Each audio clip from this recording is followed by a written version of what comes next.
This thing about India being called a lynchistan and Dalits being lynched, Muslims being lynched, and this whole thing about emergencies here, growing and creeping, intolerance, everything is growing and creeping. It's like, you're on the seabed, writhing like an octopus, and everything is growing and creeping all around you.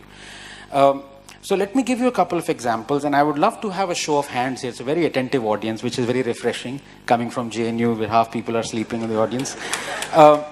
Everyone knows about akhlaq, right? The person who was lynched. How many of you know about akhlaq? Could you raise your hands, please? Yeah, so that's about 90% of hands went up. How many of you know who was Sawant Rathod? 5 hands. Who was Mukesh from Champaran? 2 hands. Who was Khitaram Bhil? 1 hand. Who was Junaid?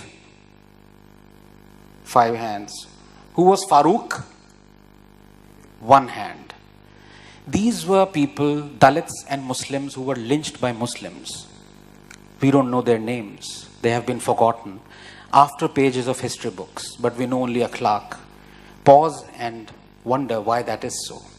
In the last 1 year, there have been more than 100 attacks, lynchings, attempted lynchings by Muslim mobs on Muslims, on Hindus, on Dalits.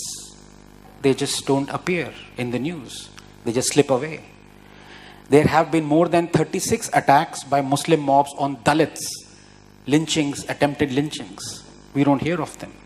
So this is where you can have bad dissent. You can say that yes, lynchings are happening, but if you are selective about it, this leads to scaremongering. This leads to people believing that India has suddenly gone down the drain in the last 4 years, that all these things weren't happening before, all these things are happening now.